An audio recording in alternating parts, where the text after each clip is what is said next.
वार्तामधनं आपण पाहतोय विधान परिषदेच्या स्थानिक स्वराज्य संस्था मतदारसंघाची निवडणूक बिनविरोध होण्याची शक्यता आता कमीच दिसतेय।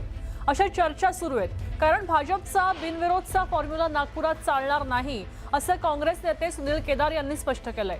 मात्र दुसरीकडे स्थानिक स्वराज्य संस्था मतदारसंघाच्या निवडणुकीसाठी भाजपकडनं बिनविरोध निवडीचे प्रयत्न सुरू आहेत आणि असं असताना सुद्धा काँग्रेसनं निवडणूक लढण्याचा निर्धार व्यक्त केलाय आणि कार्यकर्त्यांना सज्ज राहायचं आवाहन केलंय।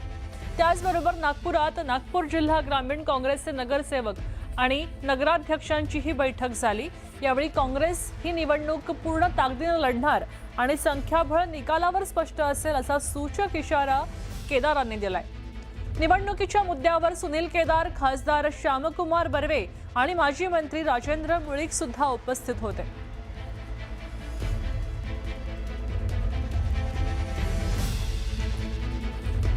महायुतीमध्ये विधान परिषदेच्या जागेवरनं रस्सीखेच सुरू आहे। ठाण्यातल्या जागेवर शिवसेना शिंदेंच्या खेळीला धक्का देण्यासाठी भाजपची रणनीती सुरू आहे असं दिसतंय। भाजपचे खासदार हेमंत सवरा आणि आमदार राजन नाईक यांनी बहुजन विकास आघाडीच्या राजीव पाटील यांची भेट घेतली।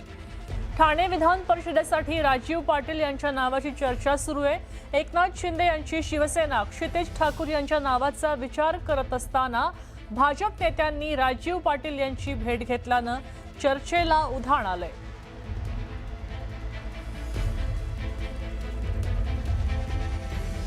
तर राष्ट्रवादीचे आमदार प्रताप पाटील चिखलीकर यांनी मध्यरात्री शिवसेना खासदार श्रीकांत शिंदे यांची भेट घेतली आणि राजकीय चर्चांना उधाण आलं। दोघांमध्ये बंद दाराआड अर्धा तास चर्चा झाली। नांदेड विधान परिषद आणि जिल्हा परिषद निवडणुकीसंदर्भात चर्चा झाली अशी ही माहिती चिखलीकरांनी दिली आहे। आम्ही सांगितलं की आम्ही जेवून तुम्हाला आता भेटतो।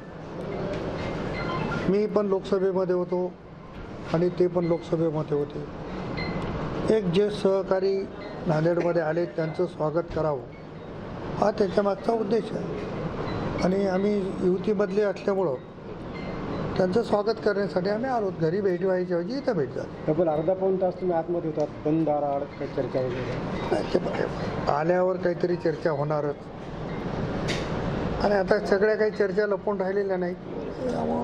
राजकीय काही चर्चा राजकीय चर्चा होणारच ना।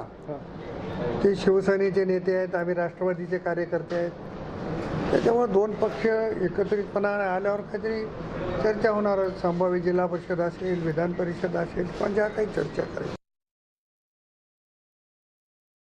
मला वाटतं प्रत्येक कार्यकर्त्याची मागणी असते आणि मला वाटतं निर्णय जो आहे शिंदेसाहेब घेत असतात। योग्य पदाधिकाऱ्याला योग्य वेळी न्याय हे देण्याचं काम जे शिंदेसाहेबांनी केलेलं येणाऱ्या काळामध्ये देखील तसंच